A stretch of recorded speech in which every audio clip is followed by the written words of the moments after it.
Welcome to the show, everybody. I'm your host, Hertz, and this is the Built for Anything podcast.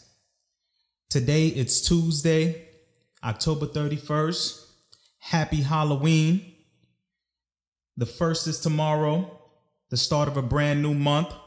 So let's finish strong. Let's see what we got going on today. It's a lot of trades happening in the NFL right now. I'm not going to get into too many of those. Hopefully you guys listening have your, ESPN apps or, your Bleacher Report apps or whatever it is that you use to track those type of things.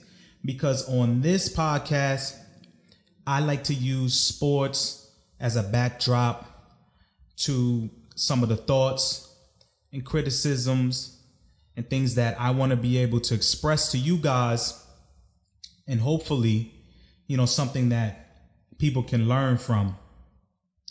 And so let's start off with Colin Kaepernick. Now, hopefully, unless you've been living under a rock, you are fully aware of what's going on. Colin Kaepernick used to be a quarterback of the San Francisco 49ers, lost his job to Blaine Gabbert, got pissed off about it, decided to shame the organization, get on one knee, started to gain a lot of attention.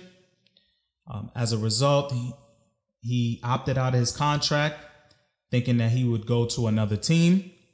He had already decided that he would stand for the national anthem. He stated his case was about police brutality. And since then, his cause has been hijacked. Many people have been kneeling and no end game. So that's getting you up to speed on that. So let's talk about what his lawyer said. His lawyer name is Mark Garagos. I think I'm pronouncing that right. Now, Mark is a celebrity lawyer. He's represented people like Chris Brown, Michael Jackson, the late great Michael Jackson, Winona Ryder, Scott Peterson, just to name a few. And apparently he was on a show, I think it's a podcast, where he stated that he expects Colin Kaepernick to be signed within 10 days. He even went on to say that the NFL would come to its senses. Now, for those of you who are unaware, Colin Kaepernick currently has filed a collusion lawsuit against the NFL on October 15th. And his representative, Mark Garagos, is saying that he expects a team to sign him within 10 days. Ladies and gentlemen, what is this guy smoking? Once you file a lawsuit against the NFL, because let's put things in perspective, this lawsuit, if carried on, and if it is legitimate, meaning that there's proof behind it, right? I'm expecting something along the lines of tape recordings or just something more in depth that really proves that owners got together and said that we're not going to hire this guy under no circumstances. Now, because if that's the case, this would actually blow up the CBA, which is a collective bargaining agreement between the Players Association and the NFL and the owners, which would be complete and utter chaos in and of itself and be terrible for business. So, now that I think about it, if anything, if they do decide to bring back Colin Kaepernick, which is highly not going to happen, It would simply be to just quell these ongoing media tension. And because, see, here's the problem that Colin Kaepernick would have. He would come to a team and he would now be obligated by his followers to get on one knee. When I'm pretty sure if he goes to a team, which again is far-fetched in my opinion, he would go with the full understanding that it would be better for him to stand, maybe lock arms or something like that, but to move forward and not be a distraction to said team. That would be, again, my analysis on this. Now, the owners could, again, bring them on for a couple of days and cut them loose. I mean, a lot of people feel like what they should have done was bring him into training camp somewhere, let him, try out or whatever, and just cut him after a couple preseason games. That's what some people were saying. Because, see, here's the thing with Colin Kaepernick. See, he chose to opt out of his agreement, his contract. Nobody forced him to. He chose to allow his girlfriend to speak against a potential owner that was willing to sign him. I'll say allegedly. And for you to do those things and then turn around and file a lawsuit for collusion, I just wonder what, the conversation is going to be, where they ask him and say, hey, you chose to leave the job. That was your choice. And now they're not obligated to rehire you. And so I see that being a very difficult thing to try to explain. But I know a lot of people, are looking at the situation and just feel like, hey, he just deserves an opportunity. I keep hearing about, there's quarterbacks that are not as good as him. And hey, may be right. Matter of fact, I will concede there are absolutely backups in the NFL that Colin Kaepernick at one point is better than. Now we don't know where his head is at. We don't know if he's truly thinking about football. This guy's been out of football for so long. So who knows if he could really pick up a playbook and really go out there and make things happen. But the factor that people tend to not understand is his talent did not far exceed the baggage that he carries. See, here's the thing with sports. Because Colin Kaepernick is not the first person to do something that is, maybe met with some sort of backlash. But the thing is that when your talent exceeds in your performance, and remember, it goes back to what I've said in my last podcast. It's about being an asset. You're either a valuable asset or a non-valuable asset. You're either appreciating or depreciating. And in business, when you're an appreciating asset, when you have value, you will be afforded more opportunities and leeway than somebody who is not. I mean, come on, guys. I've worked at a job before where, because I was the highest seller in that position, in that retail job, I was given more leeway than someone who maybe couldn't make as much sales as me. Why? Because I'm bringing in more money. Doesn't mean I run the job. But that's usually how it goes. The more value you have, the more leeway you get. But when what you're doing is hurting the business and you're worth more gone than you are if you stayed, then 9 out of 10 times, they're going to get you up out of there. And so his talent did not far exceed what the backlash is as a result of kneeling. And again, the numbers and the polls are already out.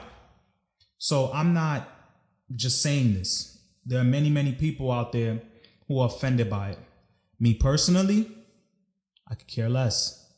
You can get on one knee. I've already explained that I don't see how that's changing anything. But there are people who are offended by it.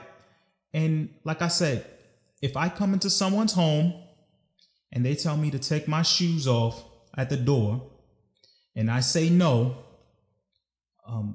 I offend that person. They have every right to tell me to leave. Now, I can feel whatever way I want to feel. I could feel like me keeping on my shoes is my right and whatever. But they have every right to say, I'm offended by this. As a result, if you don't understand that, then you have to go. So that's just a fact of life. And so this saga continues, and it is, from what I see, it is coming to an end. It is coming to a crescendo. And I do believe that these owners are really looking at this situation, and they are going to make sure that this does not happen again, because they are losing so much money. This is an absurd amount of money that they're losing at this point in the NFL, in the season. So it's going to be interesting how this goes. But like I said, I don't see him being back in the NFL as a player. But it's going to be interesting to see how it plays out. So I'll leave it at that, because these things usually don't play out well. So let's keep an eye on it. Now, let's move along. We got Duane Brown of the Texans. Now, Duane Brown is the left tackle on the offensive line. But some of you out there who don't know, the left tackle is probably the most important position that protects the most important position in football, which is the quarterback. They are known to protect the quarterback's blind side. Most quarterbacks are right-handed. They throw with their right arm, which means your left side is usually turned away from you. And so a defender is more likely to get around and get to you without you even noticing on your left side. And so Duane Brown is a Pro Bowl left tackle. The guy, I think I've seen some stats where he only allowed 1 sack. The guy's good. He's a big body, been in the league for a long time, very vocal. And he got traded. He got traded to the Seattle Seahawks. And a lot of people scratching their head like, what happened? And then you go on further to find out a lot of it has to do with what happened recently with Bob McNair.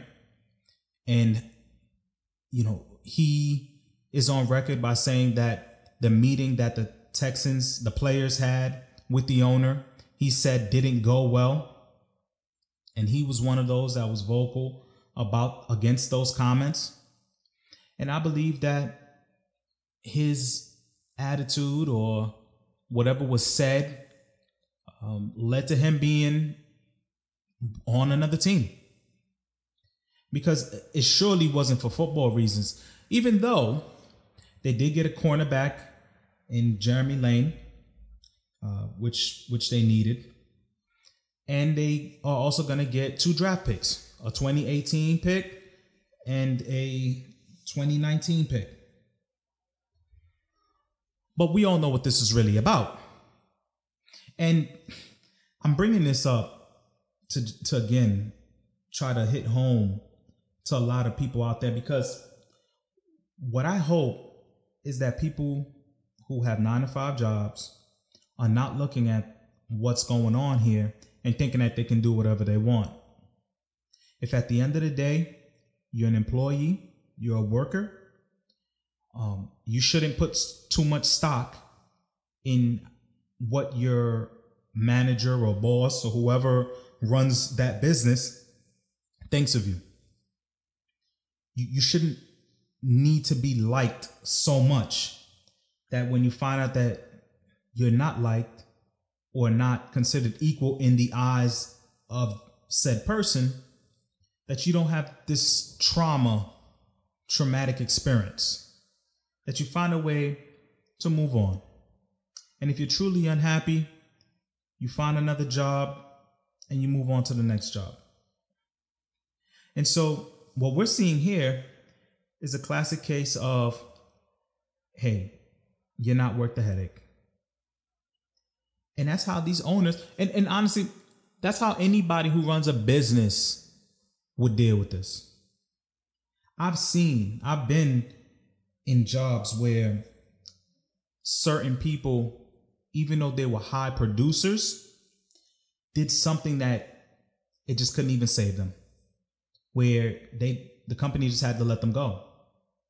And the reason why they do that is because, again, you're just not worth the headache. And that's the thing that people have to understand. You know, this is a business. And when you're running a business, you're going to do what's in the best for your bottom line. Period. And so now Duane Brown is on Seattle Seahawks, which they needed him because they have an atrocious offensive line. Half of the time, Russell Wilson is running for his life. And I think that's a perfect place for him because Seattle is extremely liberal. You got guys like Richard Sherman on there who just says whatever he wants to say. Pete Carroll lets them do whatever. And you also got my favorite, Michael Bennett, who was already found to be lying about being racially profiled by police in Vegas.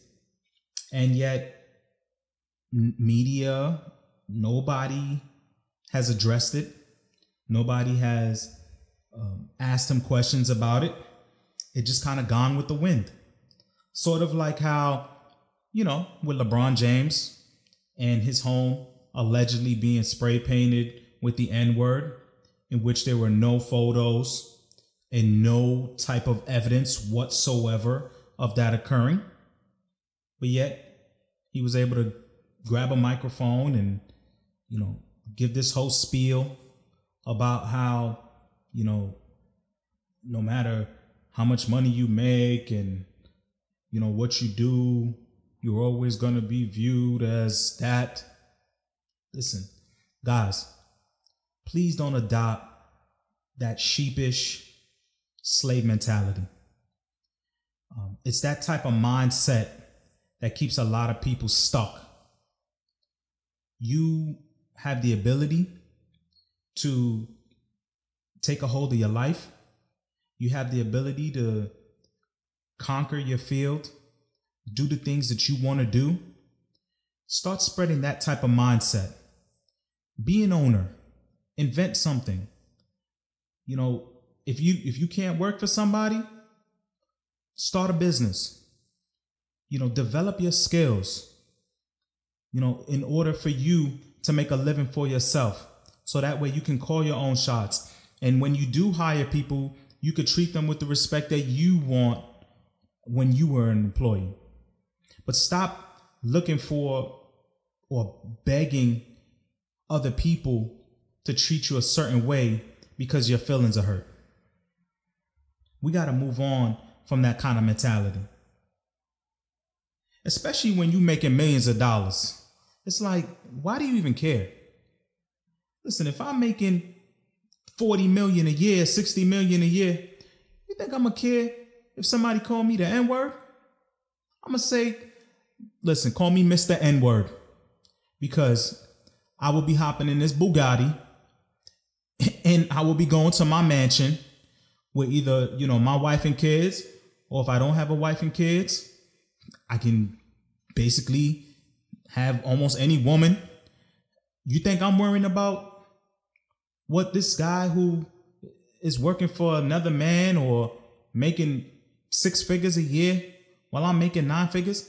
You think I'm worrying about what the hell they think? I mean, come on. If you truly have an impact on people's lives, you got no time to worry about people who you can't change their mind or don't like you or feel you're this or you're that. And, these athletes, they're people who every day go to their job and they don't like their manager.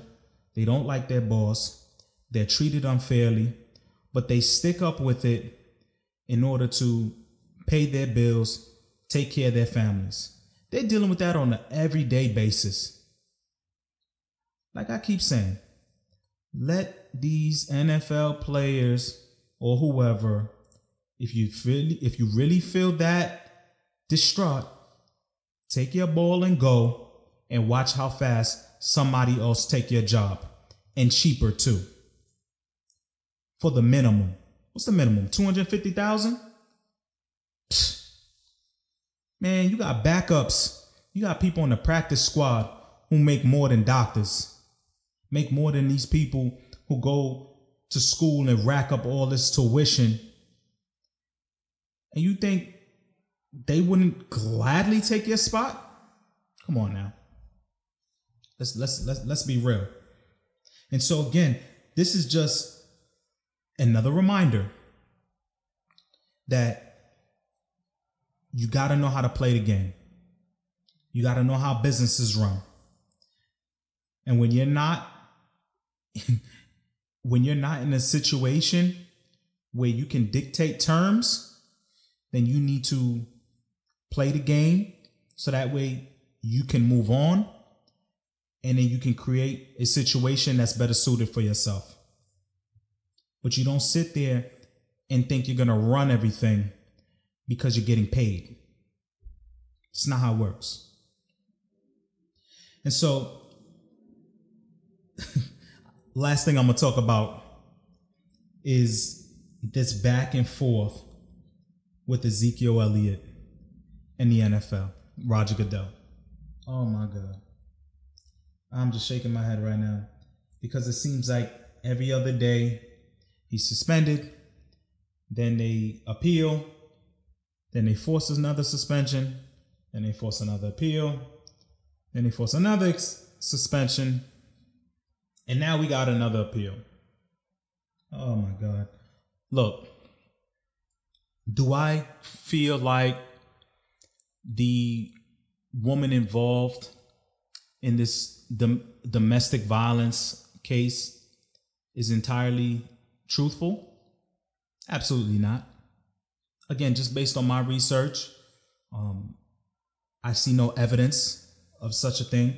And character does play a role in situations like this. Because when you make a claim that ultimately affects another person's character, your character does come into question. Because people have to believe the things that you're saying. And it will have such an impact on the other individual that you cannot take that lightly. And so when you find out that this woman has made comments where she said, she's just doing this to try to mess up his career, mess up his life, you got to pay attention to stuff like that. And so, with that being said, should he be suspended for domestic violence? No, I don't believe so. And I'm not a Cowboys fan. However, he should be suspended for being an idiot.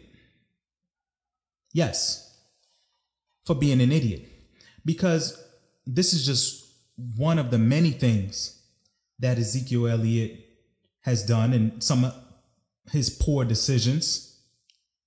Because not only is he a poor decision maker in terms of the women he has around him, but also his actions.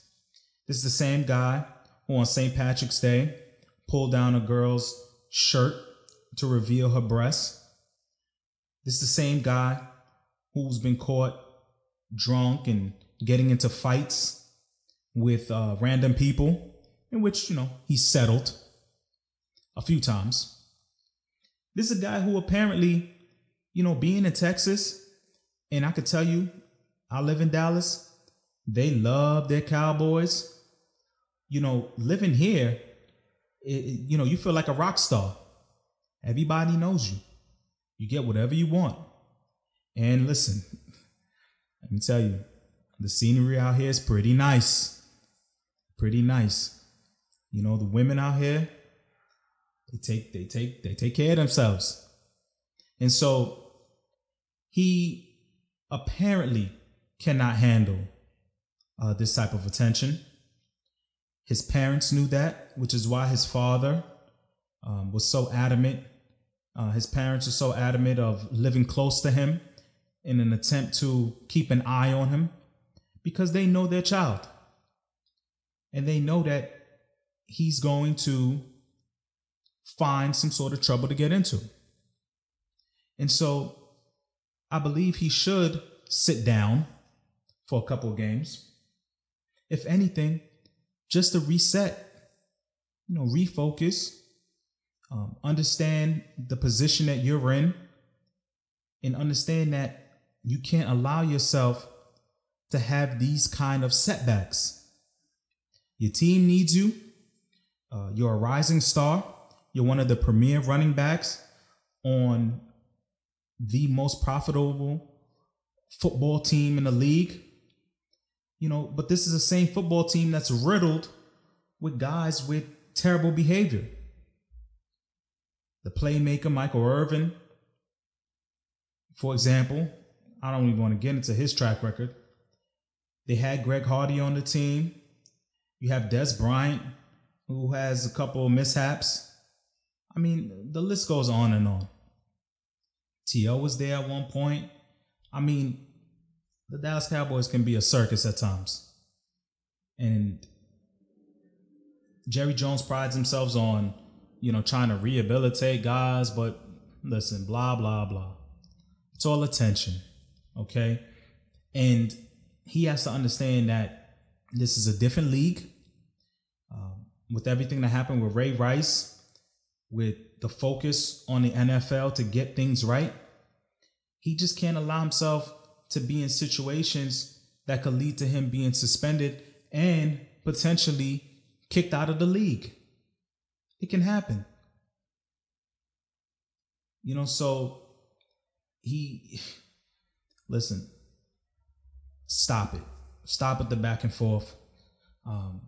We already know Roger Goodell has complete autonomy. You already gave him full control. This is what he deemed was appropriate. Just stop it. We see what happened with Tom Brady. It went on and on and on and on until he just said, you know what? Whatever. I'll just sit down. I'm tired of going back and forth. And that's what's going to end up happening. Ezekiel Elliott's going to keep going back and forth and keep delaying it. And eventually he's going to just have to accept it. And it might come in at a critical point in time. It might be right before the playoffs.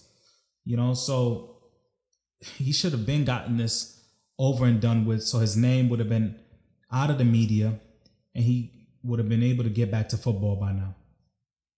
But hey, that's on him. So guys, I'm going to wrap it up right here. Thank you for listening to the podcast.